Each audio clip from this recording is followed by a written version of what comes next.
Hello everyone, स्वागत है आप सभी के एक बार फिर the civil point institute Indore में। आशा करता हूं आप सब बहुत अच्छे होंगे। एक आखिरी सप्ताह आपके पास बचा हुआ है। आईटीआई टीओ का जो एग्जाम है वो 16 दिसंबर को है। ठीक है, आज 10 तारीख है, लगभग 5 से 6 दिन का टाइम आपके पास बचा हुआ है। इस आखिरी सप्ताह में आपको किन बातों को ध्यान रखना चाहिए, बहुत समय नहीं लूंगा आपका, 5 मिनट के अंदर कुछ इंपॉर्टेंट चीजें हैं, ध्यान से सुन लीजिएगा। निश्चित तौर पर आपको पेपर पे बहुत ज्यादा हेल्प करने वाली है। ठीक है, तो स्टार्ट करते हैं आज का वीडियो। सबसे पहले कुछ एजुकेशनल टिप्स है।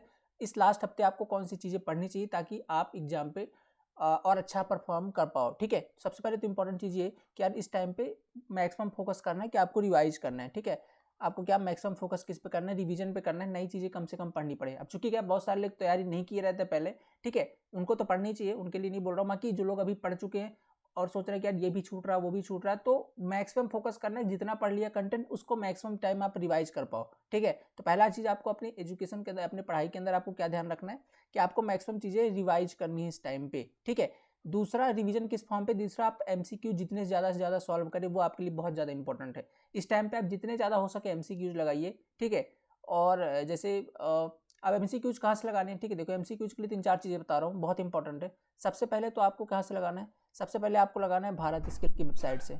ठीक है, भारत स्किल की वेबसाइट से, जो आपकी भारत स्किल पे अपने अपने डिपार्टमेंट की पीडीएफ से, वहाँ से आप डाउनलोड कर सकते हैं और वहाँ से इसको जरूर लगाना है, भारत स्किल वाली पीडीएफ से। ठीक है, इसके जो सारे क्वेश्चन आपको कर ही लेने हैं निश्चित तौर पर। दूसरा, कुछ और साइट है जैसे एनसीबीटी की साइट है। ठीक है, एनसीबीटी की साइट से भी क्वेश्चन आप ले सकते हैं, वहाँ पर भी अच्छे क्वेश्चन डले हुए हैं, वो वाली क्वेश्चन आप प्रैक्टिस कर सकते हैं, अपनी ब्रांच के अकॉर्डिंग आपको मिल जाएंगे।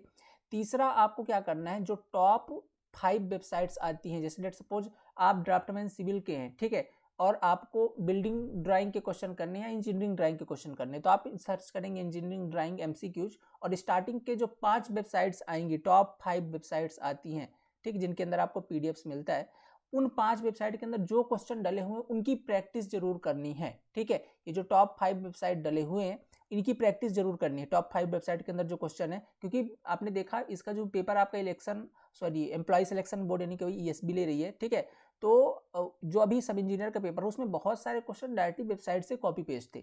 ठीक है, तो बहुत सारे चांस होते हैं कि यहाँ से क्वेश्चन आपके फंस जाएंगे, तो ये वाले आपको जरूर करने हैं। इससे आप अगर ये लास्ट जो 5 से 6 दिन बचे हुए इसके अंदर पढ़ के जाते हैं, डायरेक्टली क्वेश्चन आपको एज इट इज देखने को मिलेंगे वहाँ पर। एक तो रिवीजन पर फोकस, दूसरा एमसीक्यू आपको ये वाले करने हैं, ठीक है, करके ही जाइएगा।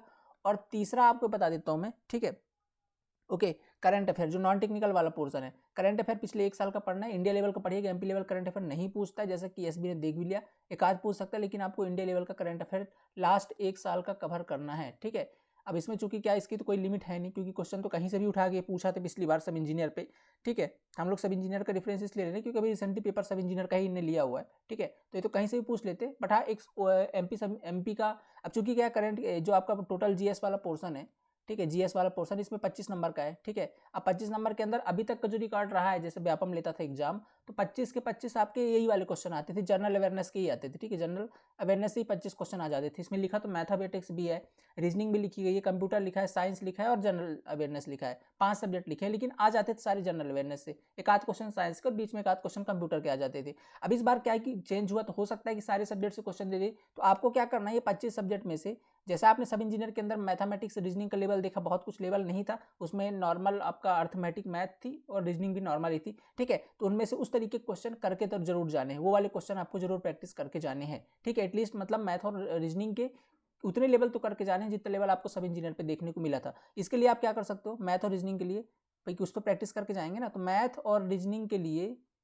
ठीक है, मैथ और रीजनिंग के लिए आपको क्वेश्चंस लगा लेने हैं, किसके, सब इंजीनियर वाले।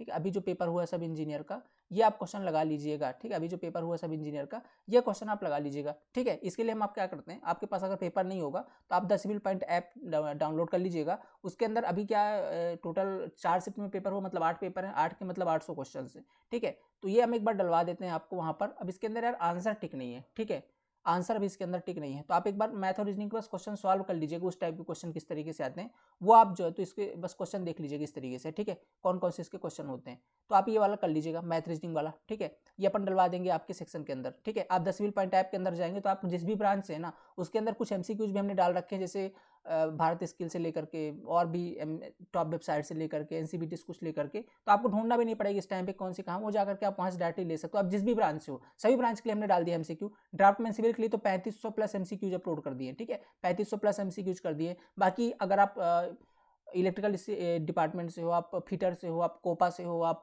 इलेक्ट्रॉनिक से हो, सभी के लिए वहाँ पर अब एमसीक्यूज अवेलेबल है, ठीक है। और उन्हीं के सेक्शन पर अब हम आपके लिए सब इंजीनियर का भी पेपर डलवा देंगे नॉन टेक वाला। तो जो नॉन टेक के क्वेश्चन आपके आने वाले थे उसको भी थोड़ा सा देख लेंगे तो निश्चित तौर पर पेपर में हेल्प हो जाएगी आपके लिए मैथ और रीजनिंग वाले पोर्सन में। कंप्यूटर भी देख लीजिएगा एक बार, ठीक है, साइंस वाले जो भी है, ठीक है। तो क्योंकि आने वाला है वहाँ पे तो थोड़ा सा हेल्प हो जाएगी अगर आ जाता है उस तरीके का। बाकी आपको तैयार किसके लिए रहना है, ये 25 नंबर के अंदर आपको एमपीजी के आपने ऑलरेडी पढ़ ही रखा होगा, एमपीजी के पर ज़्यादा फोकस करना और इंडिया लेवल पर, ठीक है।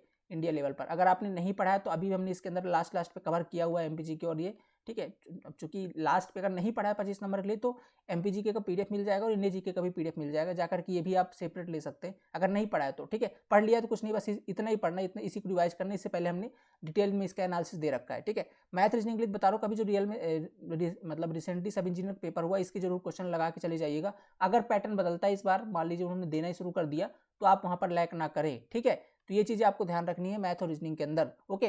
बाकी साइंस तो बेसिक है, टर्म थ्री से आएगी वो आप बना लेंगे। और कंप्यूटर के बाद क्वेश्चन आते हैं तो कंप्यूटर वाले पार्ट में भी आपने पढ़ाई होगा सब इंजीनियर के लिए, ठीक है।